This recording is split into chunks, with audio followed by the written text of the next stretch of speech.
Sometimes I try to close my eyes and try to imagine that it's not real. But I have seen so many things. Sheikh Hassan Rubel was inside Al Noor Mosque in Christchurch on March 15, 2019, when it was attacked. The New Zealand man was attending a Friday prayer service when another man entered the mosque and opened fire. Rubel was shot 3 times. I can see that the blink of fire. And so I try to run because I saw people are panic and people from middle, people start running to side. I start running and I think that point I got shot here from the long distance and that broke my couple of toes. Then many people, I was on top of them. Some people are on top of me. And that time I got shot another 2 times. He was rushed to hospital alongside dozens of other worshippers, where he spent 8 weeks undergoing multiple surgeries.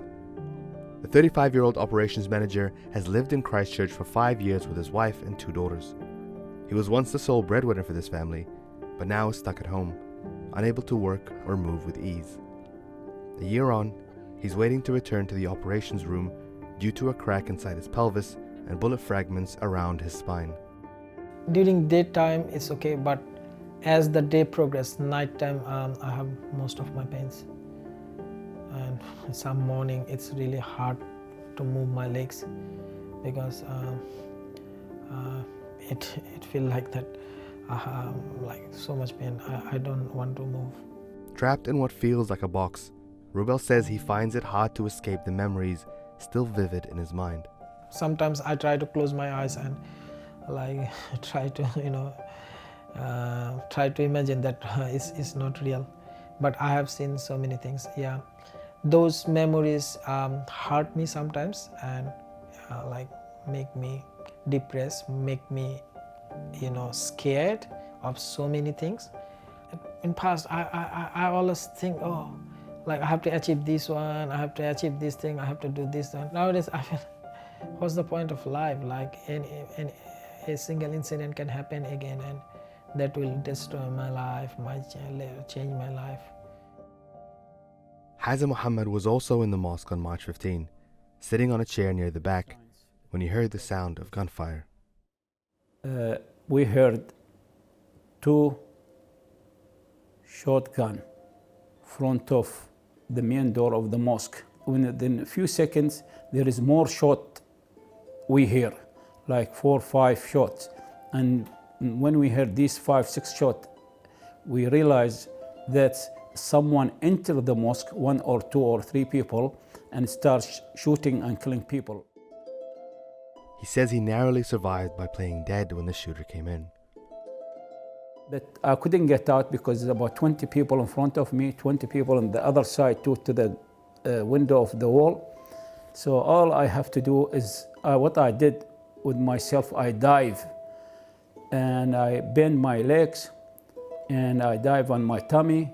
I pretend I'm dead soldier.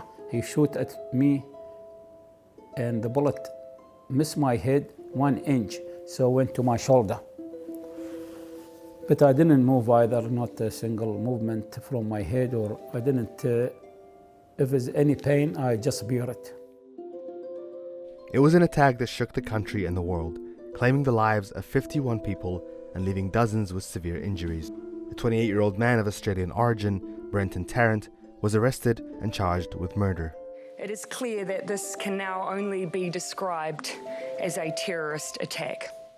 The country came together to mourn and to try and make sense of one of the worst instances of violence in its history. Donations flooded in from across the country and abroad, and the Christchurch Foundation was set up, a fund tasked with distributing $12 million between those most affected. It included $7 million directly to victims and a $1.6 million education fund for children. So we focus very much on the victims, so definitely the bereaved, the bullet injured as we call them, and then special funds for children and widows. Former Christchurch City Councillor Raf Manji held over 160 meetings with members of the community over 3 months, trying to hear their grievances. One of the major criticisms of the government's response was the distribution of finances and housing to victims in the months following the attack.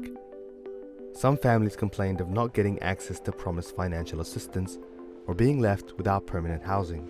If you think about the community, there are a lot of temporary migrants here, international students, refugees. So everyone's immigration status was quite uncertain and quite temporary.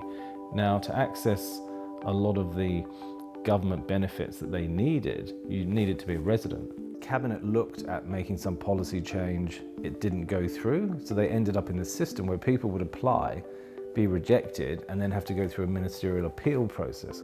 In the aftermath of the attack, the New Zealand government banned the sale and ownership of semi-automatic rifles. It also launched a Royal Commission of Inquiry into the conduct of state services, from police to the country's intelligence body, to investigate whether they took the threats of far-right activity seriously and if they could have prevented the attack altogether. While New Zealanders and Muslim communities around the world are both grieving and showing compassion for one another, they are also quite rightly asking questions on how this terror attack was able to happen here. But for many Muslims in Christchurch, nothing can take back the damage done. Hassan Muhammad lived here for more than 40 years.